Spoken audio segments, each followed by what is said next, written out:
Ha quedado constituida la mesa según indica la normativa académica en estos casos. Presidente, excelentísimo señor don José Carlos Fernández Moreno. Secretaria general, que les habla. Censor, ilustrísimo señor don Juan García Cubillana. Y académico que contestará el discurso del recipientario, ilustrísimo señor don José María Cano Valero. Queda un asiento reservado que ocupará el nuevo académico una vez se proceda a su investidura. Muchas gracias. Buenas tardes. Se abre la sesión. Tiene la palabra la secretaria general, ilustrísima señora doña Adelaida Bordés Benítez.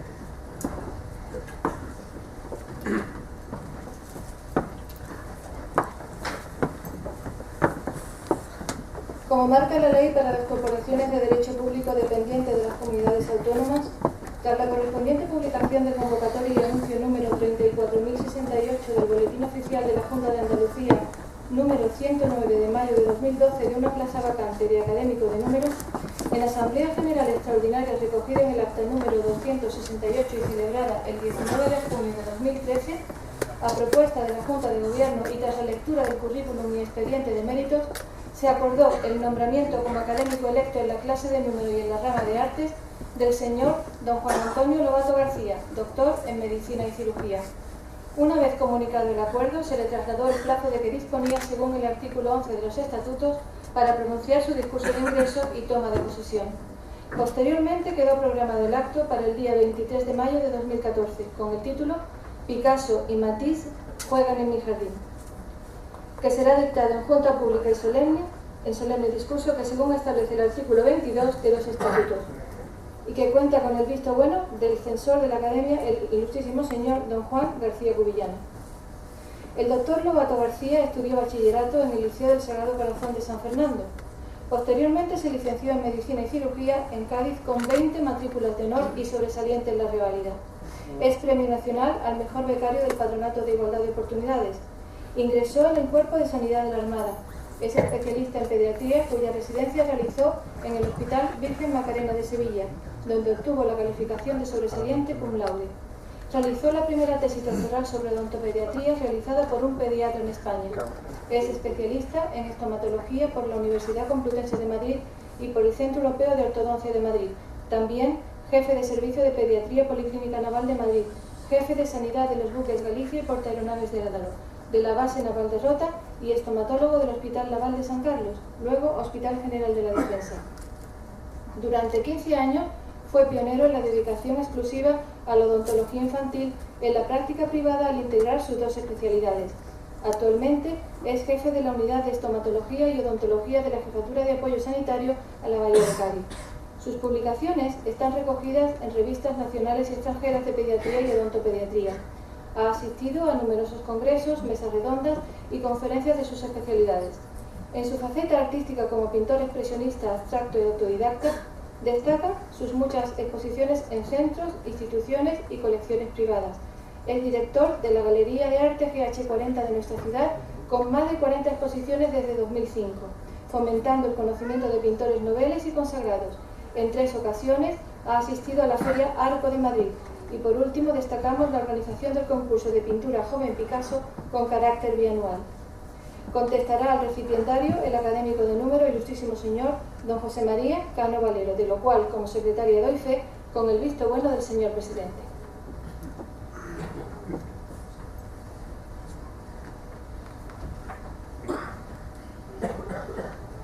Muchas gracias, señora secretaria general. Por favor, los 2 miembros de la Academia más modernos, ilustrísimo señor don Juan Manuel García Cubillana de la Cruz y doña Rosa María de Alba Castañeda, acompañen al recipientario a entrar en la sala y subir al estrado.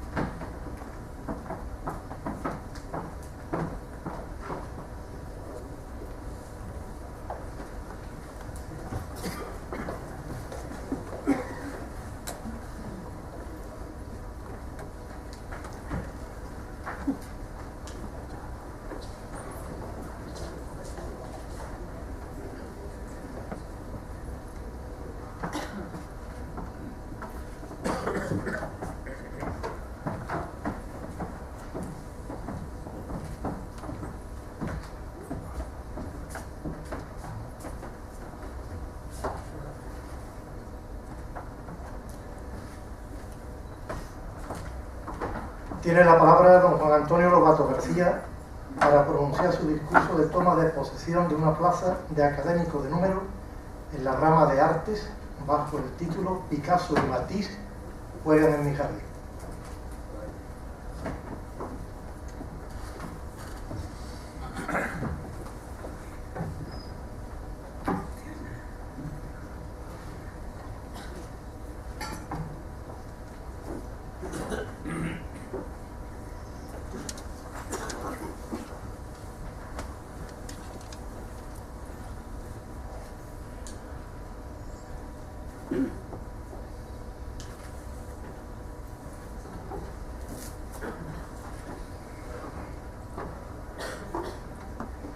Quiero que mis primeras palabras sean de recuerdo al ilustrísimo señor profesor don Manuel Casanova Bellido, miembro numerario de esta institución, catedrático de pediatría, maestro y amigo.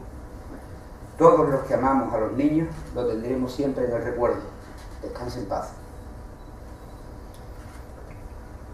Excelentísimos e ilustrísimos señores, autoridades civiles y militares, señoras y señores, queridos amigos, les puedo asegurar que hay algo abrumador en recibir el nombramiento de académico numerario de San Romualdo y pronunciar el discurso de ingreso. Cuando acepté la propuesta de manos de su presidente, imaginé cómo sería el día de hoy, este día que ahora vivimos, estos instantes.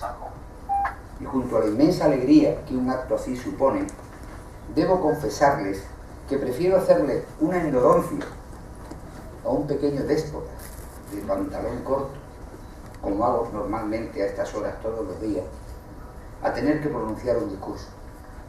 ¿De qué hablarles? ¿Por qué me habrán elegido a mí? Me nombran académico, y nada menos que de la rama de las artes. Son preguntas que me repito todavía. Qué altísimo favor y honra me hacen al proponer mi nombre los ilustres miembros de esta institución. A todos ellos, muchísimas gracias. Enseguida surge la duda. ¿Qué tema elijo para este discurso? Tendrá que ser un asunto familiar y querido, que me fascine a mí personalmente, para poder transmitirles al menos mi entusiasmo. ¿Qué mejor entonces que hablarles de los dos principales torrentes de fantasía con los que aprendí tantos vericuetos del arte? ¿Qué mejor tema que Picasso y Matisse, maestros mágicos de la pintura moderna? Pero al mismo tiempo, en una presentación como esta, el nuevo académico debe darse a conocer también como persona. ¿Qué opina? ¿Qué piensa? Somos lo que somos porque fuimos lo que fuimos. Dándole vueltas a este nombramiento, recordé un cuadro que pinté en 1995 y titulamos Picasso y Matisse juegan en mi jardín. 19 años después, este cuadro da título también a este discurso, porque el título del cuadro dice todo, sin más explicación. Me limitaré a ser el jardinero, el hortelano que decía Miguel Hernández, y enseñarles las flores y plantas de mi jardín entre las que Picasso y Matisse juegan cada día y cada hora. Sí, porque durante años estos dos personajes han llenado de felicidad mis mejores momentos de pintor. Soy un hombre de momentos. El ser hijo, esposo, padre, médico, militar, pediatra, estomatólogo, odontopediatra, ortodoncista, galerista y pintor, solo se puede ser a momentos. Confío en Heráclito cuando decía que lo opuesto es útil y que de las cosas contrarias nace la más bella armonía. Cuando una cosa me gusta, y me gustan muchas, las vivo y disfruto apasionadamente, aunque a primera vista puedan parecer antagónicas.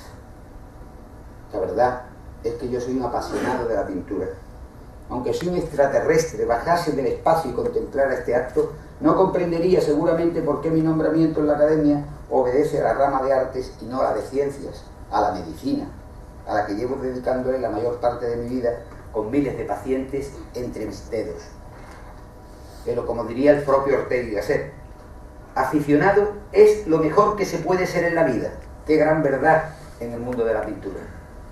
O como decía el arquitecto Luis Moreno Mansilla, aquello que ocupa el segundo lugar en tus dedicaciones suele ser lo que más te gusta. Por eso, quiero sumergirles por unos momentos en el espacio imaginario de mi jardín, esto es, en mi vida con la pintura, mi segunda actividad, mostrándoles mi fascinación por Picasso y Matisse. ¿Quién mejor que ellos para apadrinar este acto? Mi jardín lo componen muchas flores, plantas, árboles, arbustos y también, ¿por qué no?, algunos cactus. Todos ellos se integran de la mejor manera posible, abonados siempre con la imaginación. Mi fertilizante favorito es la imaginación. Y si de imaginación se trata, imaginen ustedes por un momento lo que supuso a principios del siglo XX la llegada de estos dos retratos que ven ahora en pantalla. El retrato de Matisse por Derain y el autorretrato de Picasso. Imaginen lo que supuso esta forma de pintar a principios del siglo XX. Todos los aquí presentes somos fruto del siglo XX. Una vez concluido, podemos decir sin temor a equivocarnos que Henri Matisse y Pablo Picasso quedarán para siempre como dos cumbres de la pintura del pasado siglo. Los grandes innovadores del arte universal tienen un rasgo en común: se concentran en lo que consideran esencial, sin preocuparse de segundas cosas. No comparten los criterios de Ortega y Gasset ni de Moreno Mansilla. No son aficionados. Viven por y para su única profesión, la pintura. Y así ha sido en la historia del arte hasta nuestros días.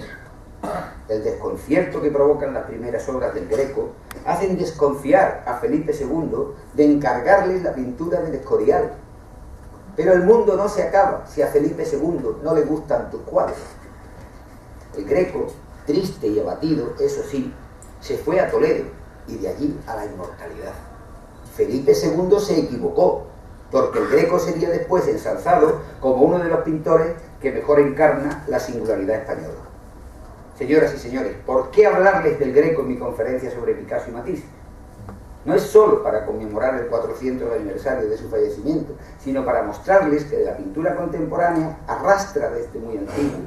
La influencia del Greco llega a través de Velázquez y Goya hasta desembocar en el impresionismo de Manet, Renoir, Monet, para más tarde concluir en el expresionismo, que junto a la contribución de Cézanne, Gauguin, Van Gogh y Toulouse-Lautrec constituyen las claves para la transición entre la pintura realista del siglo XIX y los movimientos de vanguardia de principios del siglo XX, dando como resultado figuras como Picasso y Matisse para la historia de la pintura.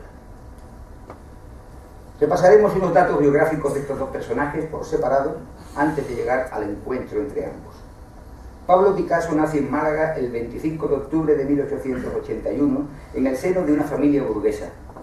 Comienza a pintar a una edad temprana, destacando muy pronto su facilidad para el dibujo, que como un vigoroso realismo llama la atención de su padre, profesor de dibujo, que ve claramente las habilidades del muchacho. Tanto es así que años después Picasso aseveraba que de niño pintaba como Miguel Ángel y que tardó toda una vida en pintar como un niño. Obras como Autorretrato, La tía Pepa, El viejo pescador, La primera comunión, Ciencia y caridad, Retrato de su madre, La niña de los pies descalzos, fueron pintadas entre los 13 y 15 años de edad, dando una medida de su capacidad, que con una fuerza inusitada le llevaron a superar en un solo día el examen de ingreso en la Escuela de Bellas Artes de Barcelona, mientras que el resto de alumnos necesitaba hacer un mes completo.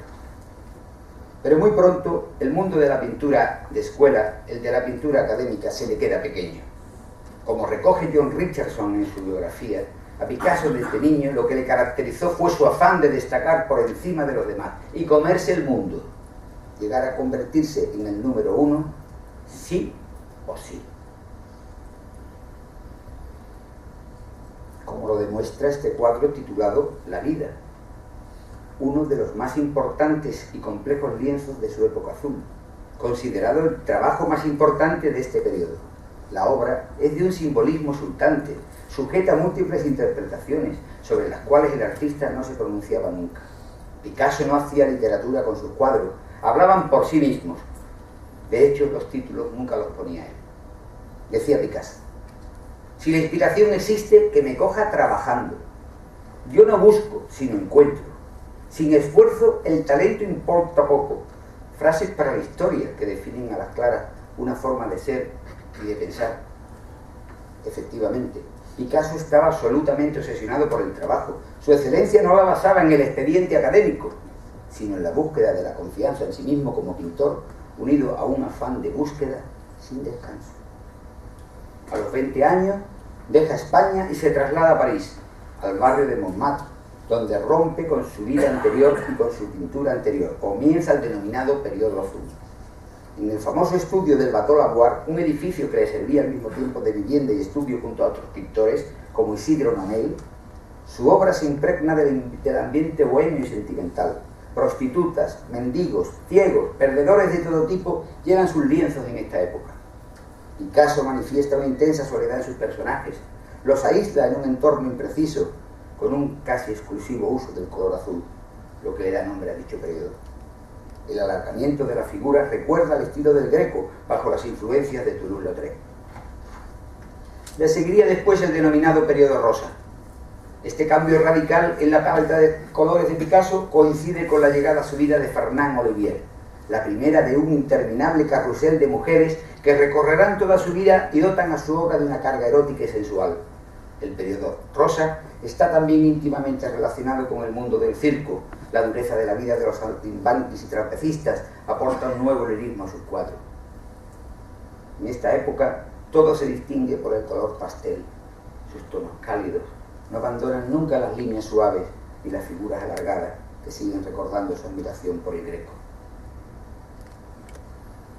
Los periodos azul y rosa habrían bastado para encumbrarlo en la historia de la pintura. Pero a los 25 años busca nuevos derroteros. Algo diferente. Abandona esa pintura.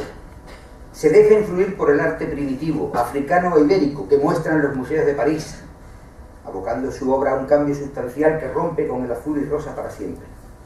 Por aquel tiempo, Gertrude Stein, una mecenas americana en París, recibe en su casa a todos los artistas referentes de la modernidad parisina. Gertrude encarga su retrato a Picasso, que decide que la construcción del rostro esté reducida a una especie de máscara entre ibérica y africana, que le da un aspecto impasible y expresivo a la vez, muy alejado de la pintura azul y rosa, una pintura que desembocaría en otro cambio sustancial, el cubismo. El cubismo es en realidad una bofetada a la pintura clásica, y Picasso es su máximo representante. A partir de este momento, se produce el encuentro con el otro gran protagonista de nuestra historia, Henri Matisse. Henri Matisse nace el 31 de diciembre de 1869 en Le Cateau-Cambrésis, un pequeño pueblo al norte de Francia, y sus comienzos son más tranquilos que los de Picasso. Inicia la carrera de Derecho con 18 años, pero a la edad de 21, una infección de apendicitis lo retiene en cama un año entero. Su madre le regala un estuche de pinturas para que se entretenga, y ese regalo le cambia la vida. Con 25 años, obtiene su primer éxito público al exponer este cuadro, Mujer leyendo. El cuadro es comprado por el presidente de la República Francesa para su casa de campo. En esta primera etapa de la carrera de Matisse, con una pintura tan clásica, nadie podía prever sus derroteros posteriores. Su primer estilo, como muestra esta pintura, no podía suscitar controversia. Esta pintura le gusta a todo el mundo. Su aire apacible y sereno, con colores reposados, le convertía en el equivalente de los antiguos maestros holandeses del siglo XVIII a los que Matisse reverenciaba. O esta otra obra, Mesa puesta, de un realismo tal que se llega a decir que en los tapones de cristal se puede colgar un sombrero. ¿Qué lleva a Henri Matisse a apartarse del estilo de éxito seguro y arriesgarse en la gran aventura de los terrenos inexplorados de la creación artística? En realidad, a Henri Matisse se le abren los ojos en el estudio de Gustave Moreau, pintor simbolista francés que propugnaba un origen y un distinto método de enseñanza. En vez de copiar y copiar una y otra vez las obras del Louvre, Gustave Moreau le obliga a los alumnos a ir igualmente al Louvre, pero no para copiar las obras, sino solo para verlas y guardarlas en la memoria, retenerlas mentalmente y luego en el estudio volcar en el lienzo las emociones sugeridas. Para transmitir sentimientos al lienzo, sin tener delante el modelo a copiar, a Matisse se le ocurren dos herramientas. Primera, rechazo al proceso imitativo. Segunda, el uso exclusivo del color. Estos dos hechos, el rechazo al proceso imitativo y la preponderancia del color por encima de todo, incluso del dibujo, abren un nuevo capítulo en la historia del arte que desembocarían en el fauvismo. Matisse rompe, al igual que Picasso, con la pintura tradicional. en el Salón de Otoño de 1905, estalla el escándalo. Mujer con sombrero y la raya verde, estos dos retratos de la esposa del pintor, tan diferentes a los realizados hasta entonces por Matisse, destapa la caja de los truenos, sobre todo por la osadía de esa gran mancha de pintura verde que divide el rostro de Madame Matisse. Louis Bolsel, crítico de arte, dice que aquella exposición todos los cuadros parecían fieras. Fauve es la traducción francesa de fieras. De ahí procede la palabra fauvismo. El fauvismo es en realidad otra bofetada al arte clásico y Matisse es su máximo exponente. Fue en casa de los Stein donde tiene lugar el primer encuentro entre Picasso y Matisse en 1907. Gertrude compraba obras de ambos artistas y decidió que debían conocerse. Matisse, con 38, era 12 años mayor que Picasso, con 26. Ambos artistas habían oído hablar el uno del otro y el encuentro en casa de los Stein transcurrió con la tirantez propia de dos gallos en un mismo gallinero. Gertrude disfrutaba del poder que proporciona el mecenazgo y de forma consciente o inconsciente enfrentaba a los pintores en sus encuentros, pero Matisse y Picasso se tenían admiración mutua. Matisse, barba esculpida, gafas pulcras, traje de buen corte, parecía más un profesor alemán que un pintor. Era inteligente, de palabra fácil, un poco tímido, su estudio inmaculado en el que existía un lugar para cada cosa y todo estaba en su sitio. Sin embargo, Picasso era muy diferente. Picasso, poco hablador, salvo alguna frase brillante, su aspecto era más proletario. Parecía un mecánico con su mono de trabajo desabrochado o un torero de aspecto chulesco. También la arquitectura interna de los cuadros de ambos era distinta. Mientras Matisse creaba el espacio por medio del color, Picasso se aferraba a dominar el dibujo y la forma, y se le oía decir que el color debilitaba sus composiciones. Picasso, con su limitada paleta de colores, pretende demostrar lo luminoso que puede ser un cuadro cuando se concentra por completo en las revelaciones de la forma. Efectivamente, cuando Picasso instaura el movimiento cubista, está apartando la paleta fauvista. ¿Hasta qué punto es el cubismo una reacción contra el fauvismo de Matisse para alcanzar el número 1 del escalafón que proponía John Richardson? Al final, todos los amantes del arte salimos beneficiados de este duelo. ¿Quién tiene razón? Observen este cuadro de Matisse, peces de colores y jarrón. En su color original, a la izquierda, es una obra viva y vigorosa. Privado de su color, vista en blanco y negro, a la derecha, pierde todo su ritmo y toda su gracia. Sin embargo, en la obra de Picasso, Las señoritas de Avignon, las fuerzas del cuadro no se desvanecen en blanco y negro y las formas son suficientes. Matisse, como buen francés, había despertado toda la atención chauvinista entre colegas, críticos y coleccionistas con el fauvismo, pero ahora se encuentra con un rival español a su altura, capaz de demostrar lo que se puede hacer con la forma, o mejor dicho, con la destrucción de la forma, con el cubismo. Las señoritas de Avignon, en 1907, suponen un nuevo punto de partida para el arte del siglo XX. Picasso, al eliminar las referencias a la tradición, rompe con el realismo y abandona los cánones de profundidad espacial y de perspectiva, así como el ideal hasta entonces existente del cuerpo femenino. Al reducir la obra a un conjunto de planos angulares, sin fondo delimitado ni perspectiva espacial, con tan agresiva crudeza, rompe todos los moldes existentes hasta entonces. Porque si Picasso es el pintor de la forma, Matisse es el pintor del color. Observen esta obra, Armonía en rojo.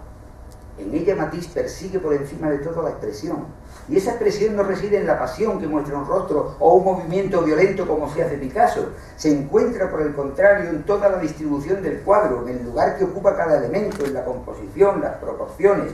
Todo juega su papel para expresar los sentimientos. O este otro cuadro, La danza. La danza es probablemente la pintura más famosa de Matisse. Bailarines danzan en círculo con una composición vital tan deslumbrante que cumple con la previsión que había hecho su maestro Gustave Moreau, según la cual Matisse estaba destinado a simplificar la pintura. La simplificación, en contra de lo que pueda parecer, se logra en pintura con mucho trabajo y profundas meditaciones. Es el resultado de un riguroso estudio para conseguir que cada figura encaje a un ritmo perfecto con las demás. Los cuerpos forman una guirnalda de alegres cabriolas, salvo dos manos que no alcanzan a cogerse. Los dedos casi se encuentran, pero no se tocan, lo que crea tensión y suspense, como en la Capilla Sixtina de Miguel Ángel. Sin embargo, Picasso critica esta obra maestra de Matisse. Le parece demasiado decorativa. Y es que es así. La pintura de Matisse sueña con un arte equilibrado, puro, apacible, cuyo tema no sea inquietante ni turbador, que llegue a todo el mundo y que actúe como un calmante cerebral. Algo semejante a un buen sillón o a un buen sofá. Estarán conmigo, se trata de uno de los grandes inventos de la humanidad, por cierto. Ambos cuadros, La señorita de Aviñón y La danza, se consideran las obras más emblemáticas de la pintura del siglo XX. Ambas se encuentran en el MoMA, en Nueva York, Estados Unidos, una enfrentada a la otra en una misma sala. Sin embargo, Picasso no entiende la pintura como decoración. Guernica transmite dolor, un dolor tan grande y grave como la desolación de la guerra o de la vida misma, o de ambas cosas a la vez. Aquí cada personaje muestra un papel metafórico muy alejado de una apacible pintura de salón, muy alejado de un sofá. El toro es el pueblo, el caballo es la destrucción de la guerra o de la maldad humana. La madre con el hijo muerto y el incendio son los daños colaterales del conflicto. El soldado muerto es la realidad palpable de las consecuencias de la guerra. Y en el centro de todo, una larga mano de luz ilumina el escenario, alumbrando la paz, la esperanza, que sin duda siempre llega. La danza de Matisse parte de otra obra previa denominada La alegría de vivir. El cuadro destaca por su sensualidad desatada, su color desatado, su escala física desatada, su imaginación desatada, las masas rítmicamente equilibradas, el verde de los árboles, el azul del mar, el rosa de los cuerpos, armonizan y se mezclan, haciendo que este lienzo emane de él una sensación de alegría refrescante. Su radiante felicidad procede del principal punto de encuentro con la pintura de Picasso, el hallazgo del mar y de la maravillosa calidad de vida que la Costa Azul proporciona a los artistas. Picasso tomaría prestado el título de La alegría de vivir de Matisse, dando su versión a un tríptico con faunos, centauros, ninfas y bacantes, desnudas con sus senos henchidos y cabellos desplegados al viento. Al fondo el mar, con un triangulito de un barco de vela. Una alegría inocente, una felicidad sensual, un júbilo sin fin, anima a todas estas ligeras figuras, escenas pastorales dibujadas como filigranas sobre el azul mediterráneo, que reflejan la dicha de estar vivo y le recuerdan a su Málaga natal, a su patria. El reencuentro de Picasso y Matisse con el mar siempre les depara los mejores momentos y los momentos más felices de su vida. Si se fijan, para describir la alegría de vivir, ambos artistas eligen escenarios parecidos. Hay picassismo en la obra de Matisse y maticianismo en la obra de Picasso. Celosos defensores de su individualidad, no pueden sustraerse a la dialéctica del contrario. Es apropiado comparar estos dos cuadros. En la obra de la derecha, Platos y frutas, Matisse escapa de las tentaciones dramáticas y acentúa la blancura de la porcelana. Escoge el color y la brillantez de su resplandor. A su izquierda, el Picasso cubista diseña un bodegón con amenazantes trazos firmes y rectos. Su rivalidad, más que por disputarse el público, coleccionistas y críticos, lo era por la comparativa íntima que entre ellos mismos se hacían. Para un artista nunca está de más que le pongan al corriente sobre sí mismo y sobre sus propios puntos flacos. Picasso admiraba el manejo del color de Matisse. Matisse se sobrecogía con el manejo de las formas de Picasso y el mensaje último de su pintura crítica. Por separado, en los momentos de duda como artistas, en los momentos en los que un pintor se encuentra a la búsqueda y se asusta de sus propios descubrimientos, da por hecho y sabe que el contrario no se equivoca y busca en el contrario. Matisse nunca rechazó el sentido decorativo de sus obras. Prueba de ello es el encargo de la decoración de la Capilla del Rosario, en la pequeña localidad de Vannes. En un mismo espacio y fundido en una unidad perfecta, reúne arquitectura, vidriera, grandes murales de cerámica y pintura. Es el colofón de su obra. Su estilo y diseño conformaron la moda para arquitectos, decoradores, interioristas, al que Matisse con su sencillez les mostró el camino. Picasso, sin embargo, presta su arte a un tema menos decorativo. Al recibir el encargo de pintar una capilla en Vallauris, elige un tema de mayor trascendencia política, la guerra y la paz. La capilla de Vannes por Matisse y la de Vallauris por Picasso resumen de modo ejemplar las vicisitudes de la mente de ambos artistas en sus procesos de creación. Ambos tienen libertad para elegir el tema. Matisse se decanta por el aspecto cromático, decorativo, Picasso por el dibujo reivindicativo de las cosas que duelen, las que verdaderamente importan y no necesitan explicación, transmitir al espectador la dualidad existente entre la guerra y la paz.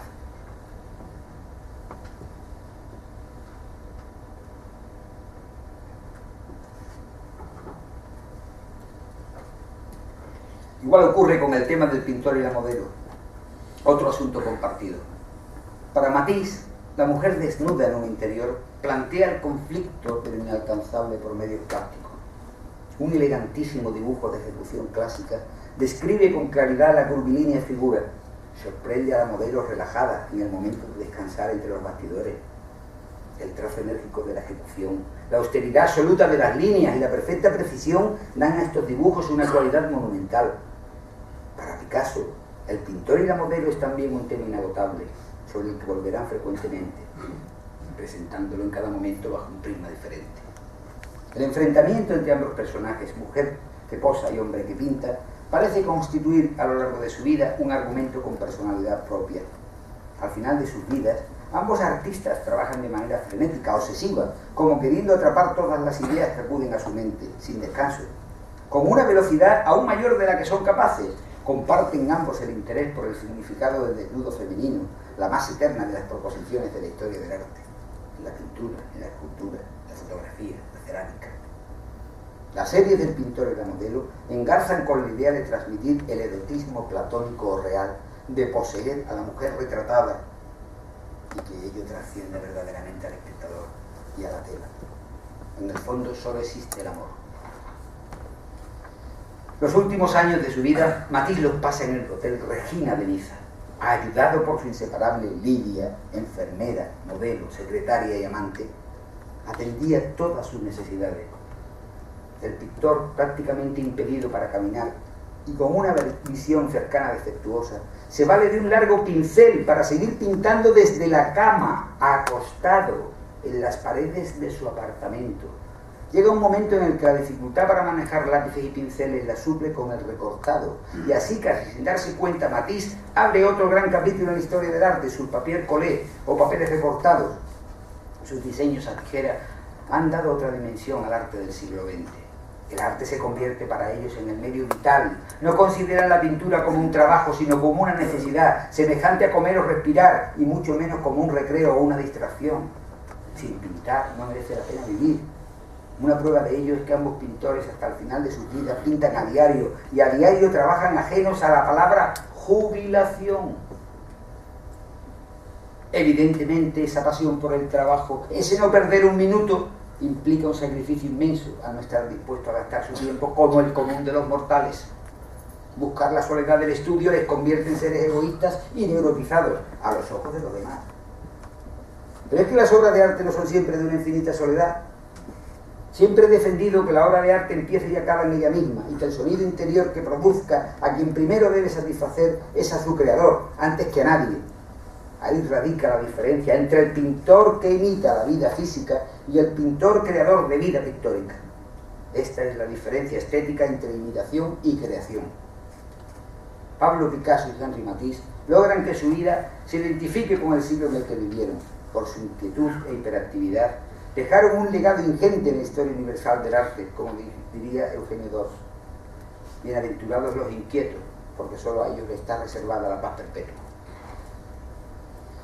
La alegría de vivir y crear de estos dos artistas constituye el fuego perpetuo al que regresar cuando se enfría nuestro ánimo. ¿Qué me han enseñado estos dos artistas? Picasso y Matisse, por encima de todo, a mí personalmente me han enseñado que el arte sirve para disfrutar de la vida, no para sufrirla. Para sufrir está todo lo demás, la pintura y la alegría de vivir.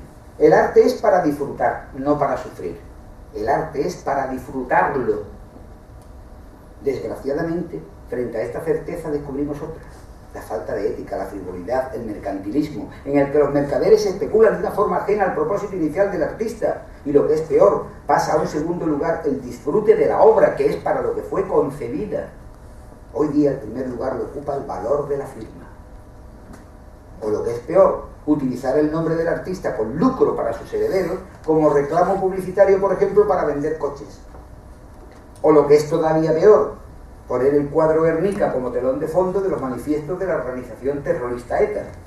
¿Qué uso más nefasto de la pintura? ¿Qué desprecio a la voluntad del artista? ¿Cómo se puede esgrimir el uso del Guernica para los etarras? Sería en todo caso para las víctimas, no para los verdugos. Hasta aquí el recorrido biográfico y comparativo de Picasso y Matisse. Tras esta panorámica de los maestros queridos, hablarles quiero de mi jardín, esto es, de mi vida con la pintura y cómo han influido estos maestros y sobre todo cómo se articula mi vida de pintor con todo lo demás. ¿Puede resultar paradójico ser militar y ser pintor contemporáneo? Pues no. La dicha de ser militar, la institución más prestigiosa para la opinión pública española y lo que eso significa, ha sido compartida por muchos pintores. Siempre hubo militares pintores y por supuesto médicos pintores. Pero médicos, militares, pintores, expresionistas, abstractos, ya hay menos. Somos rara avis. He querido traer los nombres de Alberto Burri y el saudí Abdul Nasser Garem como exponentes de esta rareza. Puede chocar. Puede parecer que el mundo que se alumbra en muchas obras expresionistas es desordenado, incongruente y con el orden externo preestablecido. En mi opinión, nada más lejos de la realidad. Me gustan las distintas caras del poliedro. En el fondo se trata de una misma figura, de una misma unidad. Solo depende de la cara que se mire. De esas caras poliédricas surge la trama argumental de mi faceta como pintor. Mi pintura en nada se parece a la de Picasso y Matisse, que más quisiera. Pero ellas han alumbrado mi camino y me han servido como ejemplo vital. Comparto con ellos el trabajo sin descanso, la curiosidad, la búsqueda de la simplificación en la pintura. Siempre me he preguntado cómo pintarían hoy Picasso y Matisse. En el fondo, creo que llegarían al mensaje que nos lanzó Altamira y sus pinturas de 30.000 años. En el fondo siempre está Altamira. Nos gusta el bisonte de Altamira y las figuras antropomorfas y abstractas que le acompañan.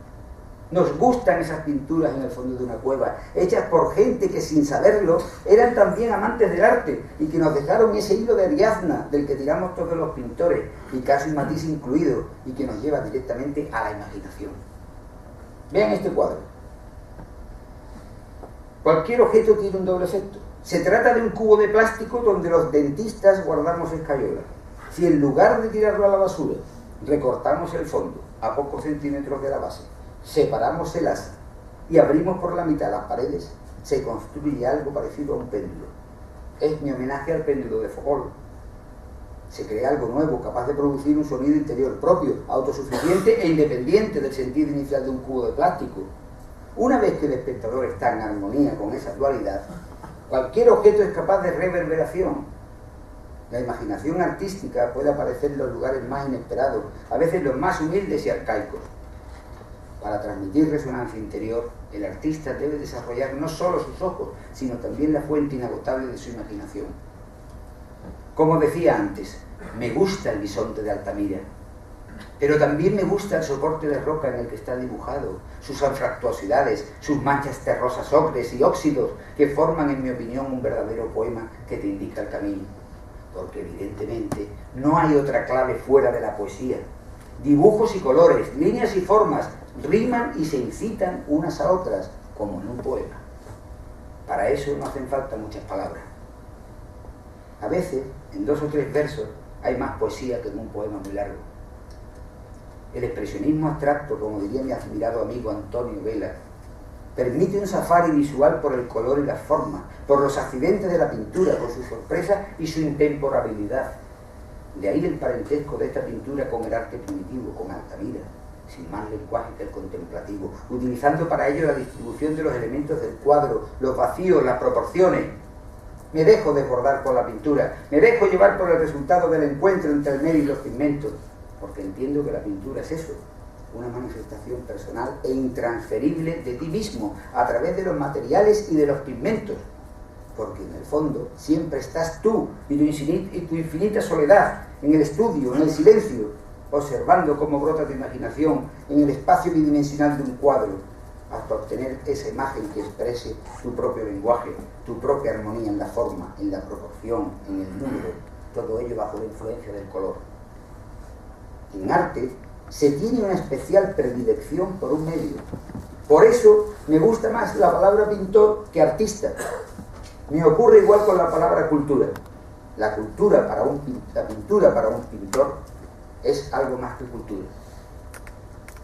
Yo llegué a este tipo de pintura denominada informalista de una manera natural, no por imitación. En realidad no sabía lo que buscaba, siempre sin prefijar un resultado final de antemano. Lo que siempre tuve claro fue el uso de materiales y pigmentos como manera de expresión, sin descartar inserciones de realidad. Se pretende contraponer colores y formas, pero en la composición abstracta, intentando dotar a la obra de la fuerza suficiente que obligue al espectador a quedar absorbido por el cuadro, sin necesidad de una teoría que le acompañe. En el fondo, el arte polimatérico es también color y forma, como en la pintura de Matisse y Picasso, pero sin necesidad de dibujar nada. Un mayor espesor en un pigmento da un resultado final de calidad y de belleza, de corporidad, que se puede tocar, aunque solo sea con los ojos. La materia no es otra cosa que una forma y su correspondiente color. La materia es un color con peso, un peso esencial para el equilibrio y el resultado compositivo. En definitiva, se pretende crear un corpus con anatomía propia y coherencia, pero sin traspasar jamás la frontera de la pintura. Ampliarla en todo caso, abrirle nuevos horizontes. Yo no hago antipintura. Es pintura, sí, la del fatídico pincel, que se encuentra virginal en la cal, en la arena, en la tierra, en el carbón, y que trasciende más allá del rigor de la pintura tradicional y enlaza directamente con el color y con la forma. Por eso me gusta tanto la pintura matérica. Nos permite expresar esa fuerza, una fuerza que haga inútil cualquier currículum de autor y que pueda mirarse sin discurso. Siempre he creído que la única explicación válida para un pintor, la más significativa y fiable a fin de cuentas, son sus cuadros, con los que ha pasado tanto tiempo, con los que ha tenido tal complicidad que por sí solo lo dicen todo. No me interesa el currículum del pintor de Altamira, pero sí esa obra de arte que irradia energía espiritual y mística que emociona e ilumina la vida cotidiana, tanto en una cueva de hace 30.000 años como en tu casa a día de hoy, encima de tu salón.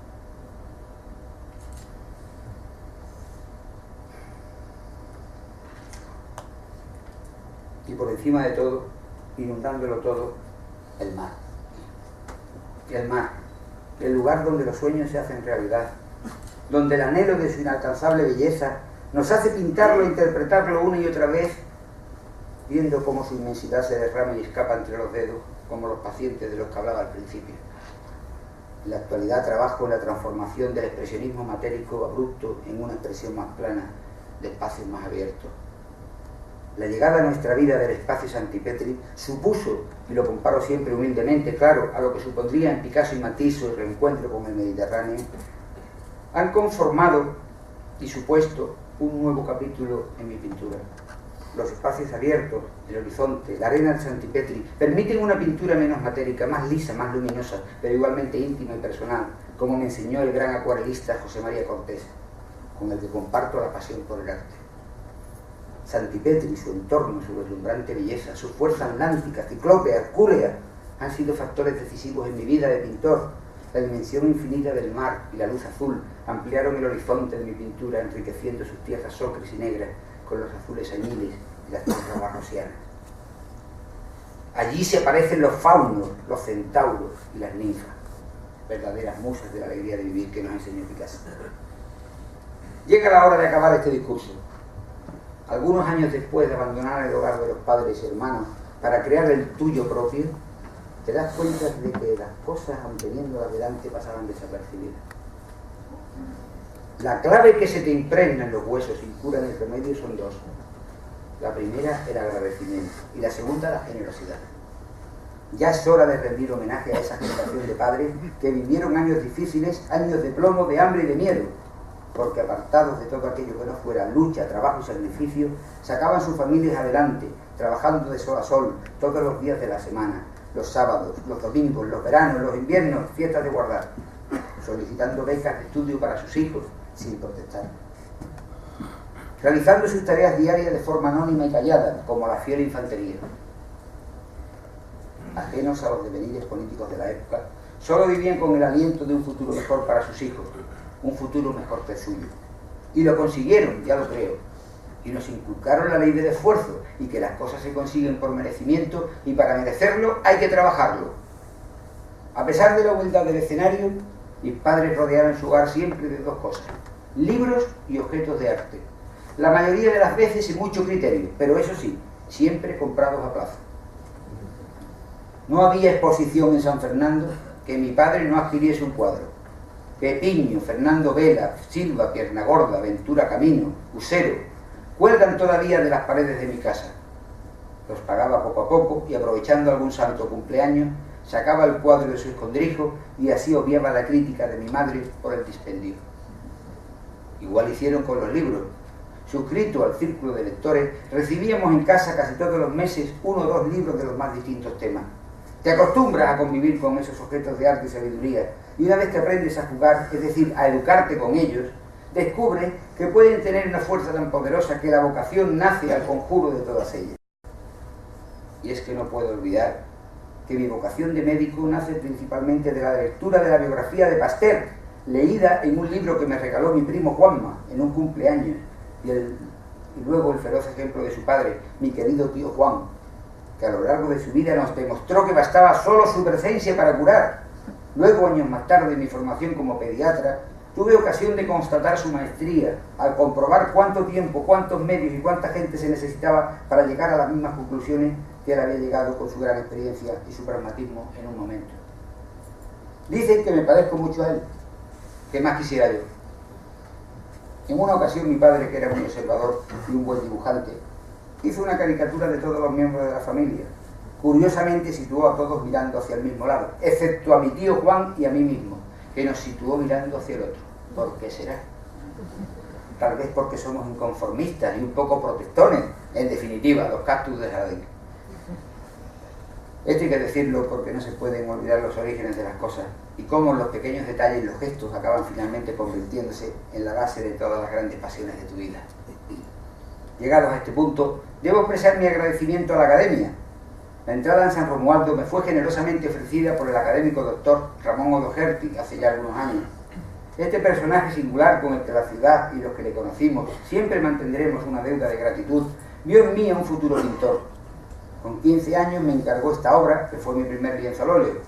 Oyó una conversación en la que yo me quejaba, cómo no, ya salió otra vez el cactus, de no tener dinero para comprar avíos de pintor, y me dijo que no me preocupase, que él me los compraba. Con 1000 pesetas del año 72, 6 euros de hoy, me encaminé a la librería Piorno, compré un lienzo, unos tubos de óleo, unos pinceles del Españoleto, un tarrito de trementina y pinté este cuadro que estuvo colgado en su laboratorio hasta poco antes de su muerte. Mi primer cuadro al óleo, a los 15 años. Una copia de un paisaje alpino, extraído de una fotografía del almanaque del Economato de Marina. Años después, ya próxima a la retirada de don Ramón de la Academia, me ofreció su puesto y pertenecer oficialmente a la misma. En aquel momento rechacé la invitación, prácticamente por las mismas razones que las acepto ahora. La falta de tiempo. Sí, la falta de tiempo. Lo explicaré. Acepto la invitación por falta de tiempo, porque ese argumento de la falta de tiempo me fue rebatido por el presidente de la Academia, aquí presente, el excelentísimo señor don José Carlos Fernández Moreno, quien me hizo el siguiente pronunciamiento: Juan Antonio, la Academia necesita gente sin tiempo.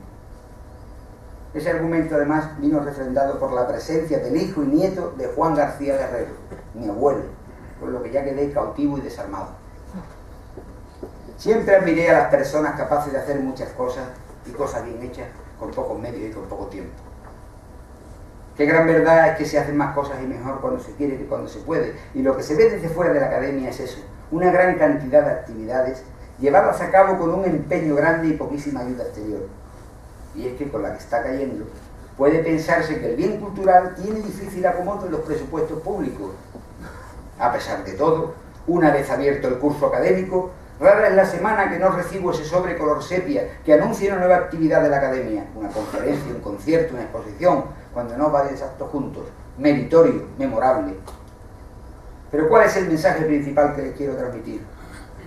No es otro que la aportación de Picasso y Matisse en la historia del arte es una consecuencia de la época que les tocó vivir. Por lo tanto, es necesario un análisis con amplitud de miras para comprender lo que supone la llegada de nuevas corrientes y aportaciones a la historia del arte, radicalmente diferentes a las conocidas hasta ahora. La aparición de nuevos lenguajes y contenidos de hoy día puede tener el mismo significado que la osadía de colocar una gruesa mancha de pintura verde en el rostro del retrato de Madame Matisse en 1905, o la extravagancia del cubismo de la señorita Davignon en 1907. Y aquí pongo el dedo en la llaga.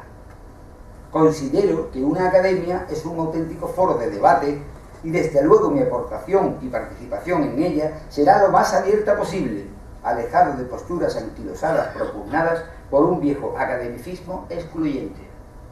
Nuestra academia, desde el mayor respeto a las normas de la institución, debe estar abierta a escuchar y debatir todo lo concerniente al arte de vanguardia, por extravagante que pueda parecer, y separar el grano de la paja desde un debate ilustrado.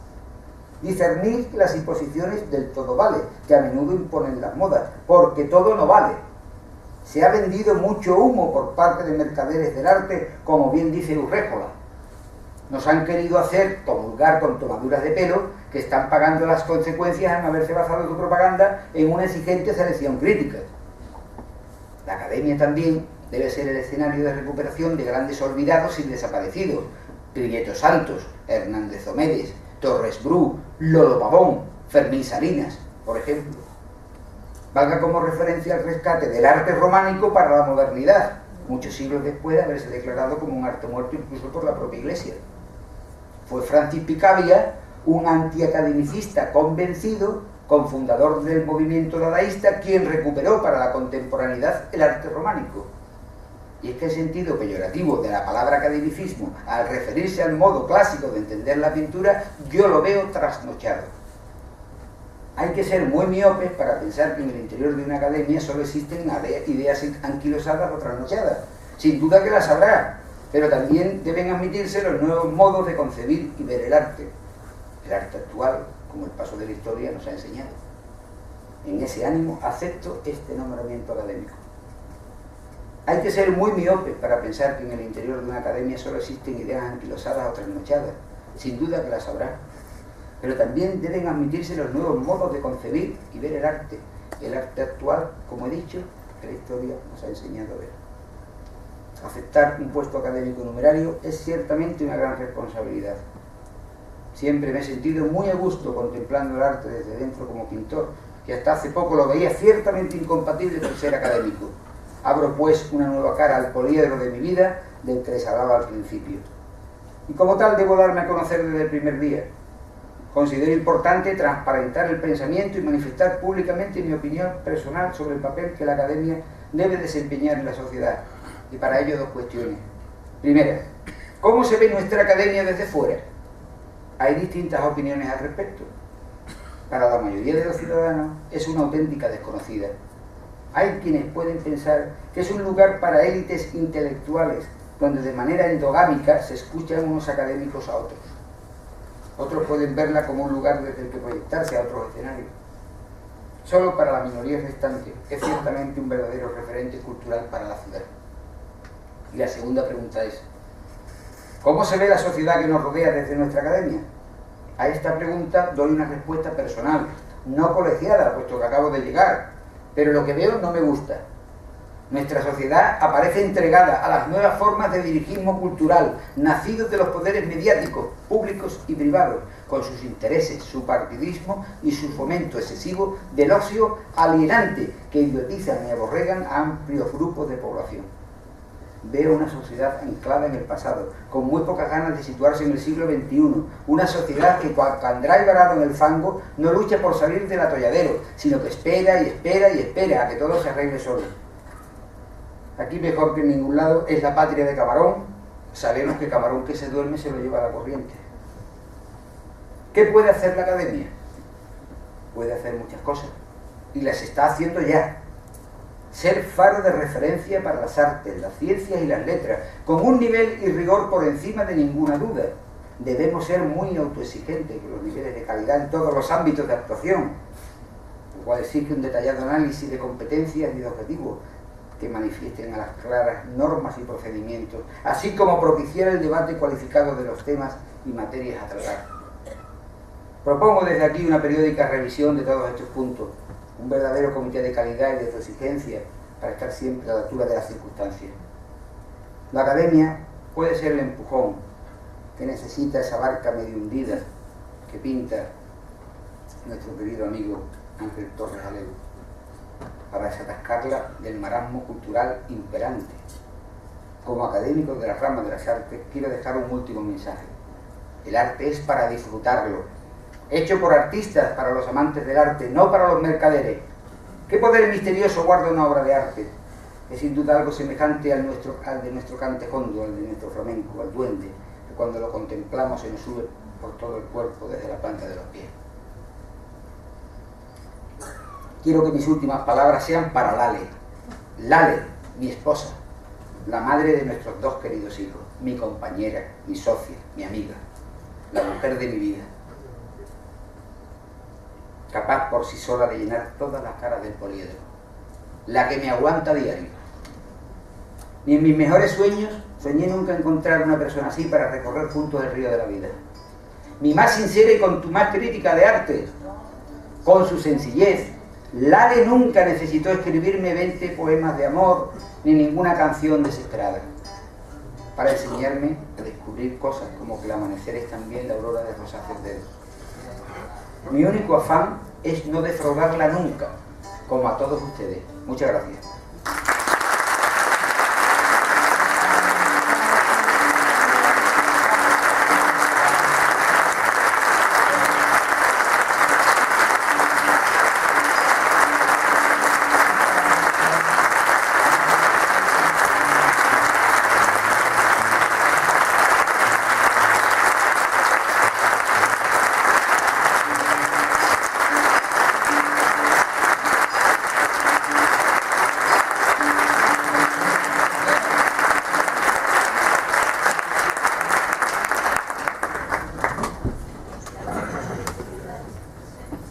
Por favor, las señoras y señores académicos, pónganse en pie.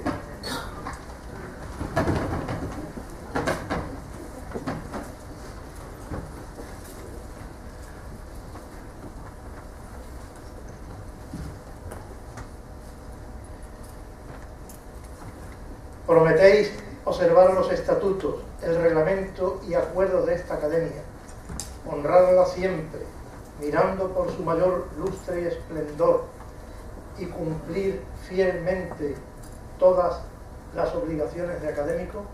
Sí.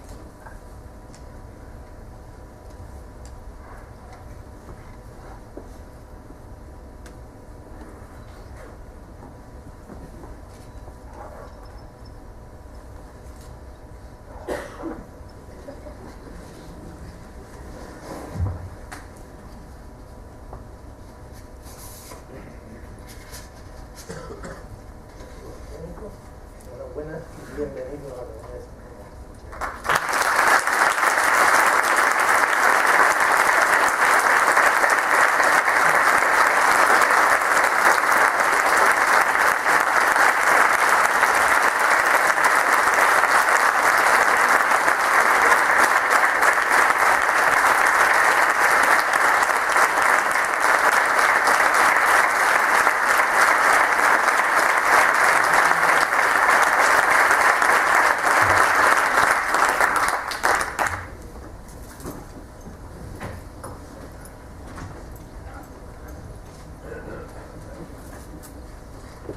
Tiene la palabra el ilustrísimo señor don José María Cano Valero para contestar al discurso del nuevo académico.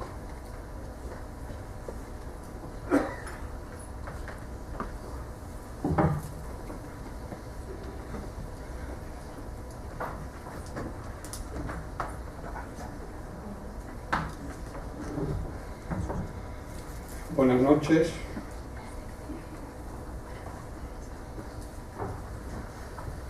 Ilustrísimo señor presidente de la Academia, señores académicos, excelentísimas, ilustrísimas autoridades, familiares del académico, el ilustrísimo señor académico don Juan Antonio Lobato, amigos todos.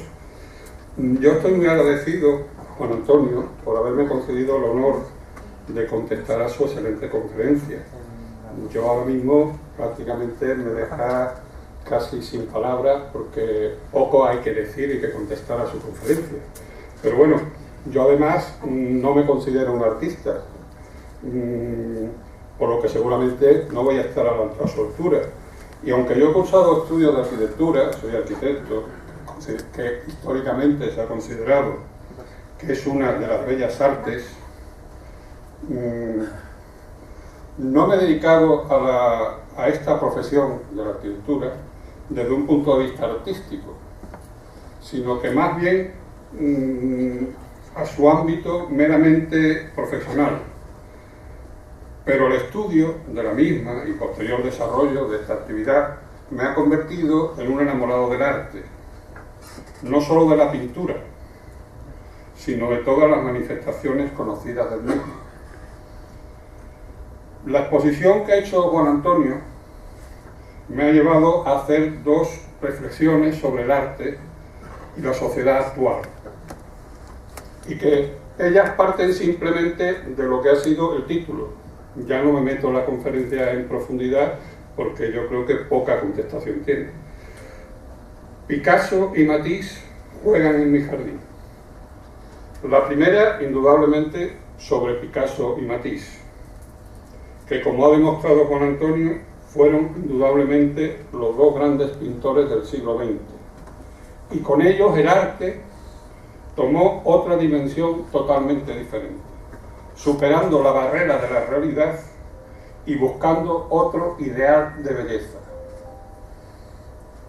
Desde entonces, el arte ha dejado de ser objetivo y ha pasado a ser totalmente subjetivo. No se explica, se siente. Su lenguaje va más allá de las palabras y está dentro de la mente de cada espectador, de su experiencia personal, con lo que cada persona puede percibirlo de una forma distinta, abriéndose por tanto a un mundo de infinitas posibilidades. Como ya dijo Umberto Eco, una obra de arte es un hecho sensorial, realizado artificialmente con intencionalidad comunicativa y orientación lúdica. El arte no debe de ser bonito, puesto que las bonitas imágenes están para alimentar el sentimentalismo. Y este es un compromiso insuficiente con la complejidad actual del arte. El arte contemporáneo se caracteriza por la pluralidad en el uso de lenguajes, materiales e intenciones. Así no cabe establecer un estilo definido en el arte actual, como lo ha habido en los siglos anteriores, que se han encasillado en cada siglo en su estilo y en su corriente. Aquí hay que hablar ahora de tendencias. Se cuestiona la existencia del arte como objeto. Cada obra de arte se convierte simplemente en un análisis personal. Y todo esto me lleva a la segunda reflexión sobre el título. Juegan en mi jardín. El arte actual, no solo la pintura, sino en todas sus manifestaciones, como puede ser la música, la literatura, la escultura, la fotografía, etc., desde mi punto de vista, tiene una importancia capital en la crisis actual de la sociedad que vivimos. Puesto que yo considero el arte, y de hecho lo es, una terapia para poder superar la mayoría de los problemas actuales. Y además esto ya lo dijo el conocido escritor y filósofo Alain de Botton en su libro El arte como terapia. Prueba de ellos, en la actualidad millones de personas están utilizando el arte como un apoyo para conseguir salir adelante y en muchas ocasiones sin tener conciencia de ello. Existen, y todos los conocemos, numerosos grupos de pintores y personas normales que salen a la calle los fines de semana, en todo el mundo, a dibujar lo que ven, a dibujar la vida, organizados en distintos grupos que se denominan pintores urbanos, o mejor conocido en inglés como urban sketches. Personas que utilizan la danza, o el baile como válvula de escape, o la literatura, en grupos de escritores o de lectores que comentan sus lecturas, y que la publican en su blog para darlas a conocer a todo el mundo. Otros echan mano de la fotografía, con la facilidad que hay hoy en día, con los distintos programas informáticos y de edición y de diseño, para crear nuestras pequeñas, grandes obras maestras. Además, el utilizar cualquier forma artística nos lleva al desarrollo de la personalidad de cada uno, tanto en lo emocional como en lo cognitivo, estimulando las capacidades de imaginación, expresión, concentración y memoria, lo que ha llevado a la UNESCO a promover la inclusión de disciplinas artísticas en la educación de los adolescentes. Y después de estas dos reflexiones, he de decir, incluso puedo afirmar, que todo lo expresado anteriormente se cumple totalmente en la persona de Juan Antonio Lobato. Uno de mis primeros contactos con el académico, además de conocerlo de San Fernando de siempre, pero nunca habíamos tenido una relación personal, fue cuando apareció por mi despacho de arquitectura y José María Cortés, mi socio, y entonces y ahora, le diseñó y proyectó el edificio donde actualmente tiene la consulta, y que en la planta baja y 2 sótanos por debajo de tierra construyó la Galería GH40 con su propio dinero, sin ayudas públicas, y que es un lujo que actualmente tenemos en la isla y que no en pocas ciudades de España se pueden permitir tener una galería de esas características y de esa calidad.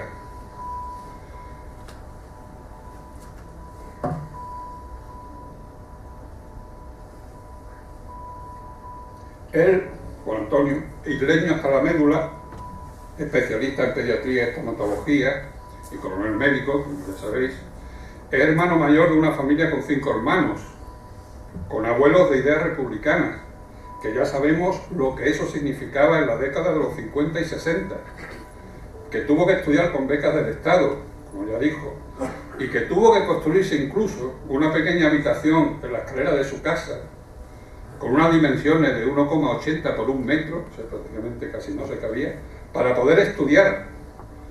Y lo que me parece que sale en la proyección esta que se ha preparado, sale una parte de la habitación, y que por tanto yo creo que él es una persona que representa el prototipo de la persona hecha a sí misma.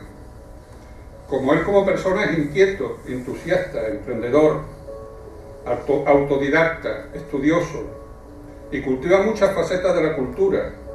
Por ejemplo, ya de pequeño ideaba juegos imaginativos que predecían su faceta artística. Además es amante del deporte, practicó la natación y el ciclismo, y actualmente es senderista, siendo un gran amante de la naturaleza.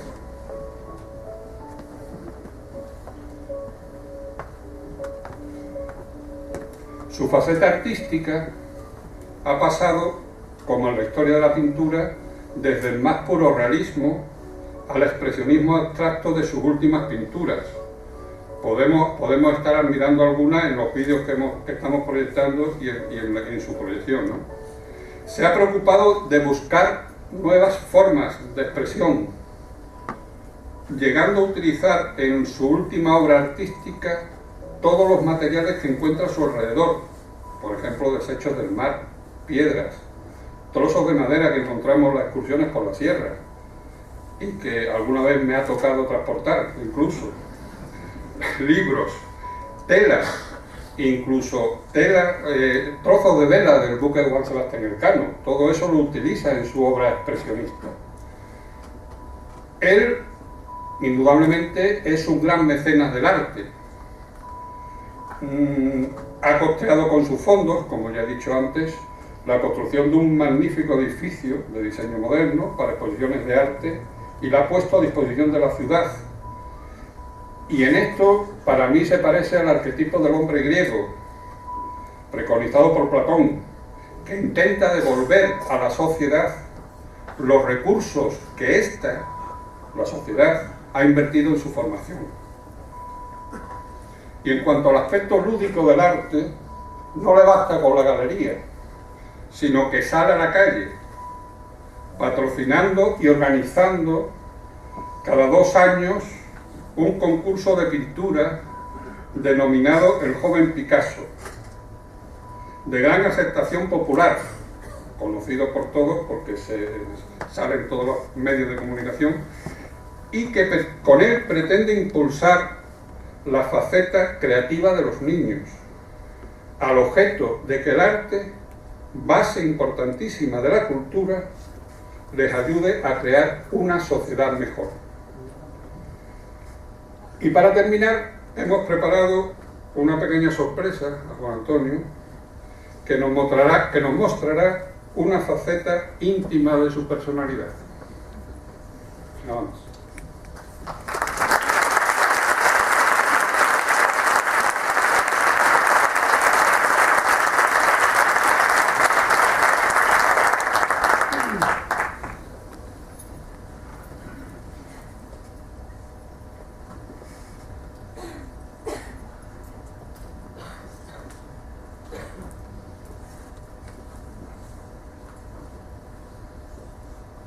Yo esta calle que por lo menos yo lo veo muy bueno. Tendrá fallo porque todos tenemos fallo, pero yo no se lo veo. A lo mejor yo veo que es demasiado. Es demasiado, quiere llevar todo por delante. Es poco tranquilo, eso siempre ha sido, muy inquieto. De chico no dormía. Dormía lo preciso, yo no sabía qué era algo, pero se despertaba 5 o 6 veces la noche. Y mi padre estaba con él loco porque le preguntaba muchas cosas, lo llevaba al colegio por la mañana. Y dice, mira que este chiquillo pregunta cosas y dice cosas, me dice, a ver.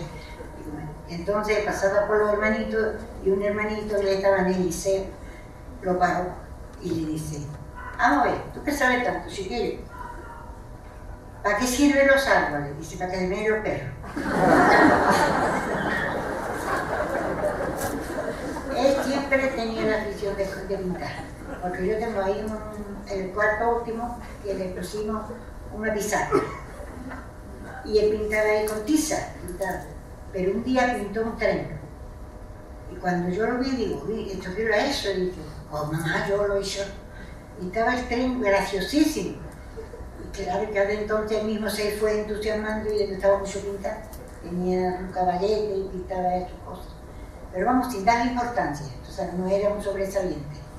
Pero bueno, a mí lo era. Ese es su laboratorio. Él tenía el primo que era Juan Manuel, un hijo de un hermano mío. Y de los dos hacían una mano de porquería, un terrible. ¿Qué se echa con esto? A mí me entraba risa, yo no quería que me ensuciara cosas, pero me hacía gracia lo que estaba él haciendo. Le gustó siempre, siempre mucho.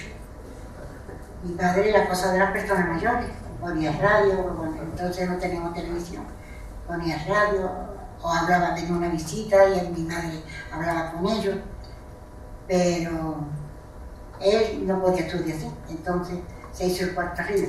El cuarto no te va a creer que es una divinidad, si vaya a estudiar a ver, te hasta la puerta. Él tenía un amigo, que el pobre que lo está muerto, y entre él le ayudó a poner con los ladrillos. Y iba a una obra, se veía una obra. Mira, usted puede coger los ladrillos que tengo. Y venía cargado por los... Antonio, por Dios. Mi padre decía, bueno, Antonio, ¿qué va a hacer? Un cuarto para estudiar, que yo no puedo estudiar en el cuarto, porque él lo lleva en su cuarto. Entonces, pero vamos, hizo el cuarto, que el cuarto era una monería, lo que pasa es que ahora está muy feo porque ya yo no me preocupo en el cuarto, era loco, en el cuarto. Yo iba en una ventanita, pero era, y yo la miraba en llamada y le llevaba un poquito de café, para que se espabilara. No lo llamaba porque me dijo, mamá, no me llame, que me... Y yo estoy concentrada. Subía a llevar el café y ya me venía. La verdad que tenía mucho mérito. Mucho mérito.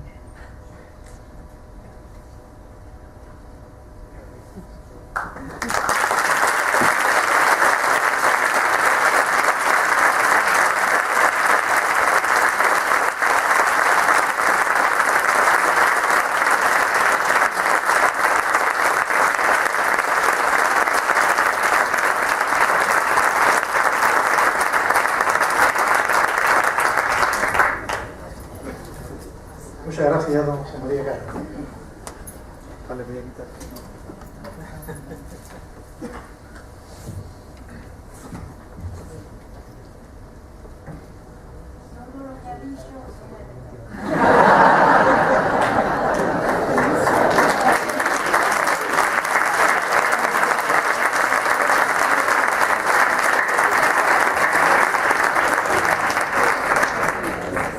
No lo hemos dudado ni un solo momento, señor.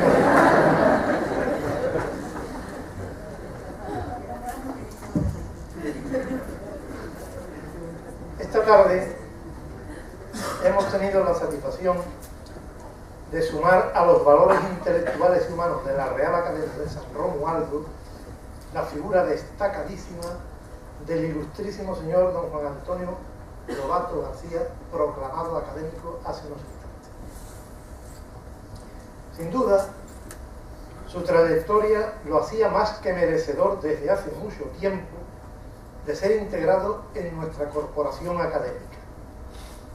La propuesta fue aceptada por su parte y desde aquel momento, hace prácticamente un año, dio origen a que no solo haya mostrado reiteradamente su ilusión, sino que también manifieste su deseo de trabajar con entusiasmo en el seno de San Romualdo en todo aquel campo que demande cada circunstancia de la rama de artes con la dedicación que le vayan permitiendo sus obligaciones laborales.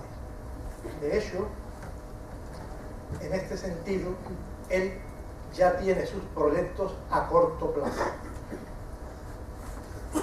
Conforme establecen las normas del Instituto de Academias de España y del Instituto de Academias de Andalucía, que son contempladas en nuestros estatutos, solo podemos alcanzar el número de 36 académicos numerarios, repartidos entre las tres ramas, ciencias, letras y artes. De ahí que la academia tenga que observar determinadas circunstancias y ser muy cuidadosa a la hora de cubrir aquellas plazas que por ley de vida se vayan produciendo.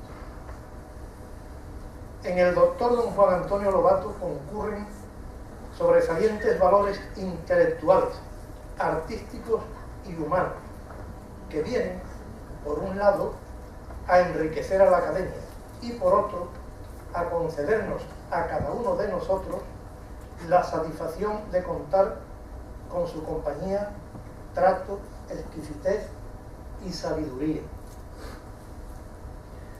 No solo se dan en don Juan Antonio estos hechos y valores personales. A todos ellos hay que añadir la valiosa aportación que desde hace años presta a la ciudad de San Fernando, manteniendo a su disposición una magnífica galería de arte, GH40, dotada de las más modernas exigencias expositivas para que artistas de la ciudad o de fuera de ella tengan la oportunidad de disponer de un espacio para mostrar sus obras a cuantos deseen contemplar. Sin duda, esta es una labor cultural, de difusión del arte, de promoción de la isla y de altruismo impagable. Para nosotros, que somos por vocación y por obligación unos divulgadores y defensores de la cultura en general y de la de San Fernando muy en particular, la actitud de nuestro nuevo académico merece el más cerrado de los aplausos y desde luego toda nuestra admiración. No solo la academia, creemos que toda la ciudad está hoy de enhorabuena, porque una de las personas más trabajadoras, inquietas e ilusionadas por el arte viene a sumar su saber, su preparación y su generosidad a un nuevo campo, el académico, en el que seguro nos proporcionará a todos muchas satisfacciones. Me ha encantado el discurso, me ha encantado, porque con independencia de la estupenda, excelente exposición artística y el estudio que ha hecho de los pintores, ha marcado unas pautas poco comunes en este tipo de discursos, orientando a la academia en sus futuras trayectorias, opinando qué es lo que la sociedad de hoy necesita, saber qué es lo que opinan las personas que están detrás de un micrófono, porque la sabiduría está estupendamente, es nuestra obligación divulgarla, pero la opinión hoy día es muy necesaria. Y el nuevo académico ha expresado su sabiduría y su opinión, lo cual hoy día es un signo de valentía, porque son muy pocos los que opinan. Me ha encantado. Estoy de acuerdo con José María Cano cuando ha hecho un paralelismo entre el nuevo académico y el hombre griego. Precisamente es la trayectoria que ha seguido tanto a nivel personal como en su labor, que ya he mencionado, de agradecer a la sociedad lo que la sociedad, su familia, hicieron por él. Igual que el hombre griego. Muy aceptado ese paralelismo. La Academia Don Juan Antonio le recibe con los brazos abiertos y el mayor de los cariños, orgullosa de contarlo entre nosotros. El nuevo académico, además, es generoso, de ahí que ahora nos va a ofrecer una copa en el vestíbulo cuando terminemos este año. Enhorabuena de todo corazón, extensiva a toda su familia y a esta señora encantadora que nos ha hecho pasar un rato agradable. Que así conste en acta, señora secretaria general. Muchas gracias a las autoridades, a doña Patricia Cavada, representante de la Corporación Municipal, y a todos ustedes. Se levanta la sesión.